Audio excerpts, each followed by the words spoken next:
নিজেরা রাজাকার, তারা অপরকে বলে রাজাকার। এই হত্যাকাণ্ড রাষ্ট্রীয় মদতে হয়েছে, রাষ্ট্রীয় বাহিনীর দ্বারা হয়েছে এবং রাষ্ট্রীয় বাহিনীর সহযোগীদের দ্বারা হয়েছে।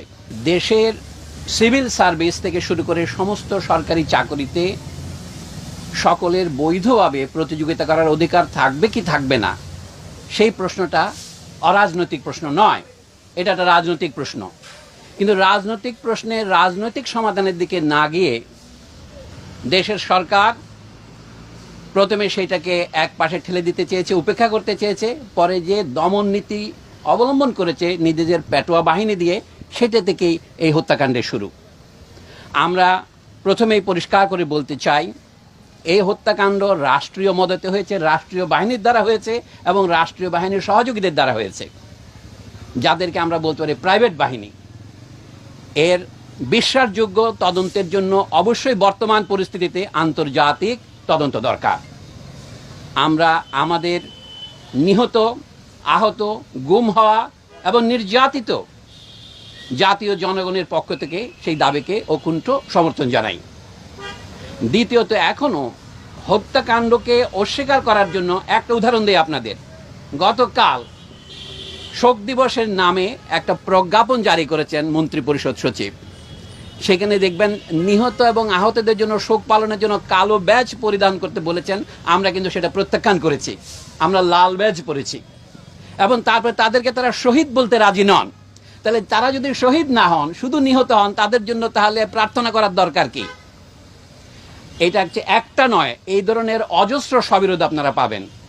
সরকার এখন এই হত্যাকাণ্ডকে জায়েজ করবার জন্য যে অজুহাত ব্যবহার করছেন, যে তারা মেট্রো রেল স্টেশনে হামলা করেছে, সেতু ভবনে হামলা করেছে, অথবা বাংলাদেশ টেলিভিশন ভবনে হামলা করেছে। আমাদের জ্ঞানী বিশ্লেষকরা, যেমন ব্রিগেডিয়ার জেনারেল শাকাওয়াত হোসেন, তার পরিষ্কার করেছেন এইগুলিকে বলা হয় কি পয়েন্ট ইনস্টলেশনস, কেপিআই। এগুলি রক্ষার জন্য সরকার কোনো পূর্ব ব্যবস্থা গ্রহণ করেনি, অথবা করলেও যথাযথ ব্যবস্থা গ্রহণ না করার ফলে এটা এর দায় কে বহন করবে? তাদেরকেই বহন করতে হবে।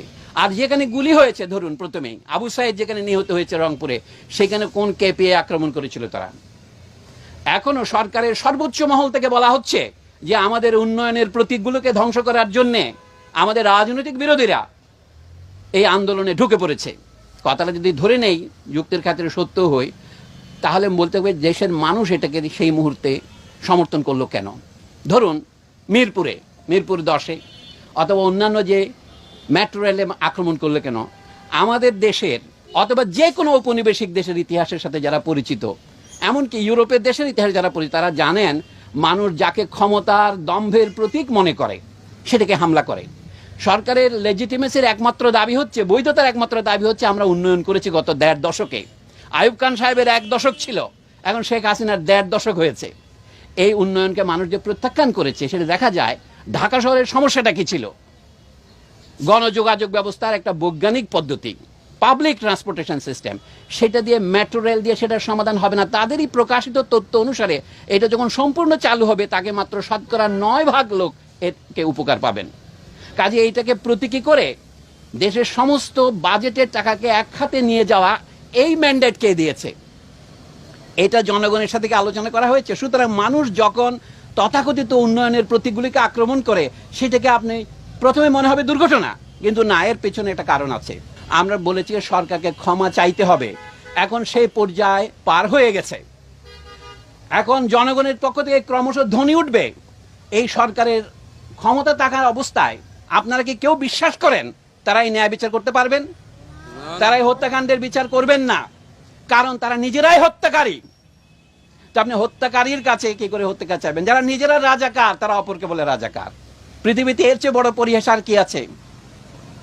মানে যারা খুনি তারা আজ আমাদের বলে খুনি, যারা বিশ্বাসঘাতক তারা আমাদের বলে বিশ্বাসঘাতক। ক্ষমতার সর্বোচ্চ কেন্দ্রের চারদিকে তো রাজাকাররা বসে আছে, এবং যে ছাত্র যারা 2000 সনের পরে জন্মগ্রহণ করেছে তাদেরকেও তারা রাজাকার বলছেন। আমরা এখানে দাঁড়িয়েছি শুধুমাত্র যারা নিহত হয়েছে তাদের আত্মার মাগফিরাতের জন্য নয়, যারা বেঁচে আছে তাদের আত্মার মাগফিরাতের জন্য।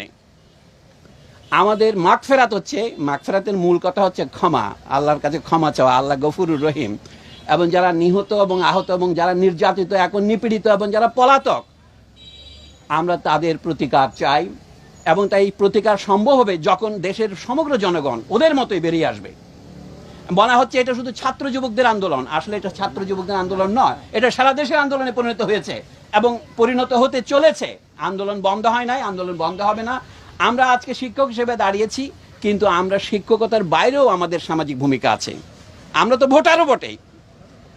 এবং সবচেয়ে আমি একটা আত্মসমালোচনা করব, আমরা আমাদের যথাযথ ভূমিকা পালন করিনি। একটা কথা আপনাদের বলি, আমাদের একটা ধারণা ছিল বেসরকারি বিশ্ববিদ্যালয়ের ছেলে মেয়েগুলো ফার্মের মুরগি, ওরা রাজনীতি করে না, এটা ঠিক, ওদেরকে রাজনীতি করতে দেওয়া হয় না, উৎসাহিত করা হয় না।